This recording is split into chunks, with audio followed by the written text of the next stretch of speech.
So I'm Elizabeth Warren, and I took very seriously the title of our topic today about making markets be markets. I teach contract law, and I've signed a fair number of consumer credit contracts, credit cards, mortgages, car loans, checking account agreements. So let me tell you what I want.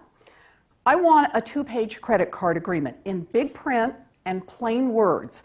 I want something that will tell me what this is going to cost, and I don't want to have to wonder if somewhere in the fine print the interest rates can triple, or if the $29 fee here and the $49 fee there mean that my free card in fact costs me about $300 a year on average.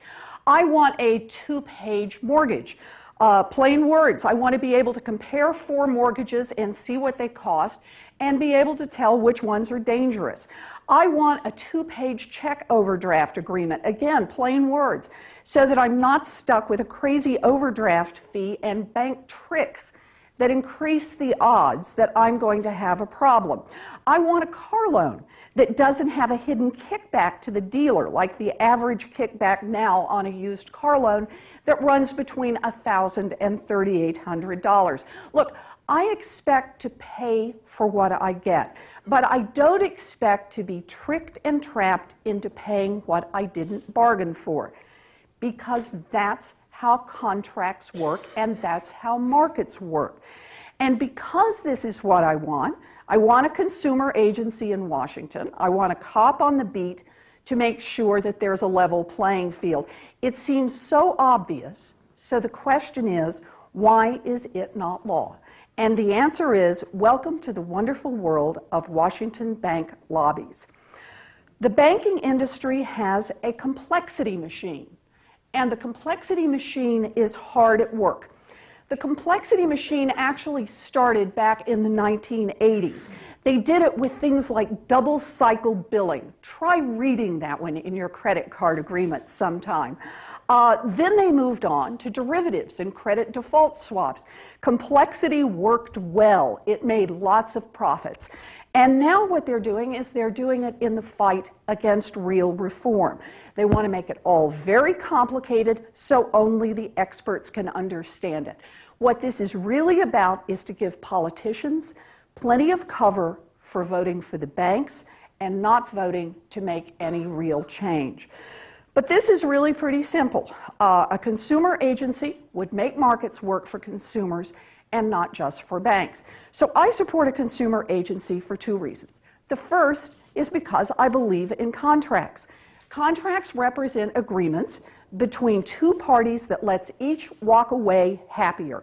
One of us got money and the other one got a computer, or it got a used car, or it got medical care, or it got whatever it wanted. Contracts support the invisible hand. They let the magic of the markets work. I've taught contract law for decades, and I love it. I love my students, and I love contract law. But the problem is that consumer financial products, credit cards, mortgages, payday loans, car loans, check overdraft, don't work like contracts are supposed to work. Check overdraft. Do you know what the average overdraft is? Someone who writes a check and they didn't quite get the math right on their checking account. Average overdraft is $17. Average overdraft fee in America right now, $34. So they charge you $34 to lend you $17 for one day. Good. Credit cards, double and triple interest rates, even for people who are paying on time, have done everything they're supposed to do. And that happened when? It happened over the last several months as those very same companies were borrowing from the American taxpayer at 0% interest. So 0% interest is what we lend it to the credit card companies for, and they lend it back to the American people at 28 and 29% interest. Heck of a model. Used car loans. How many people know that used car loans actually have hidden kickbacks? The person who places the loan, the guy who just cheerfully sold you the car, is the one who also gets a kickback from the lender where he steers you. And here's the key point. It's all there somewhere in the fine print. The consequence of this is customers, this isn't contract law, customers can't price this, customers aren't making this kind of trade. The invisible hand is withering and dying in the consumer credit market. So in 1980, let me give you a specific example of this. Bank of America's credit card agreement was 700 words. If you write big, that's a smidge over 1 page long. Their credit card contract today, 30 pages by the time you add up all the inserts, and 30 pages of dense, unreadable legalese. We got to get rid of that because markets can't work with it. Last week, the AARP came out with a survey. It's not a very controversial point. I have never seen a survey that comes out like this, and that is, do you think contracts, credit cards in particular, should be smaller and easier to read? Answer, 96%. Yeah. 4%, I'm not quite sure what happened. Here's the part I like the best. It was one of those strongly agree. 91% said strongly agree. Americans are tired of this. They understand the game and they don't like the game.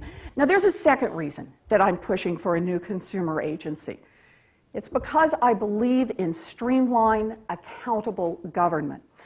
Consumer protection today is scattered among 7 different agencies in Washington. Whoops, that's not exactly the slide I had in mind, but we'll come to it.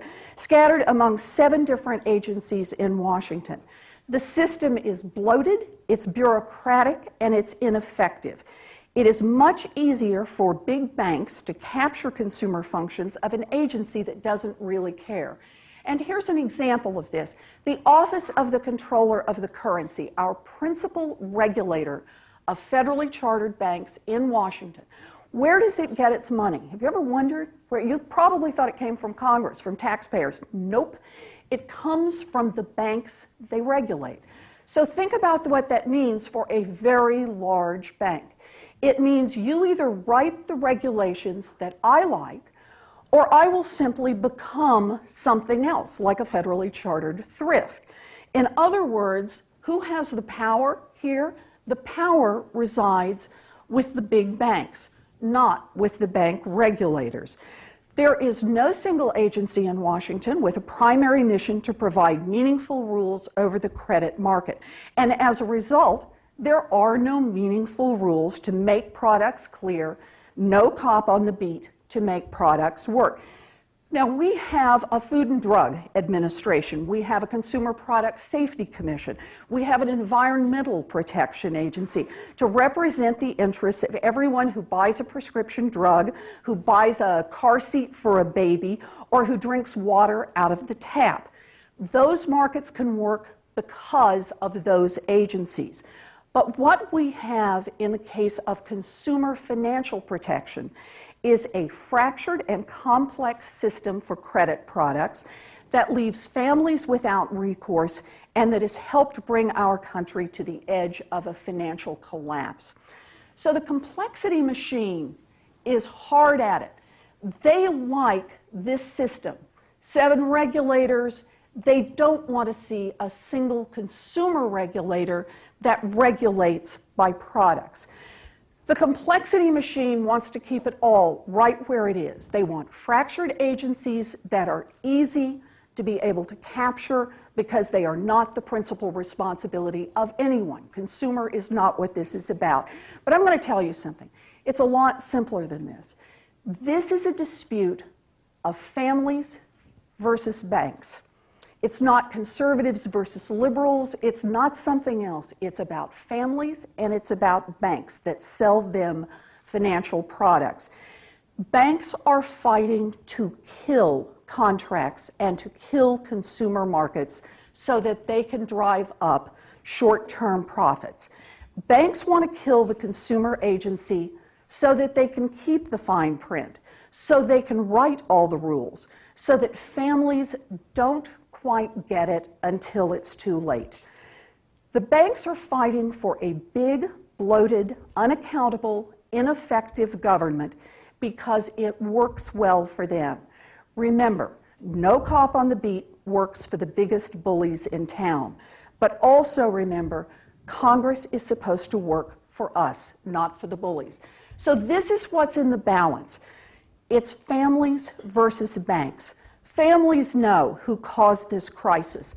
They are reeling from the economic effects and from the fact that they had to pony up for the bailouts for the same banks that brought us to the edge of this crisis and that are now lobbying to oppose any meaningful reforms for these very same families. Families are demanding change. That's 96% of the AARP respondents who want the banks to be reined in, who want two-page credit card agreements, who want a system that gives families a fighting chance to survive.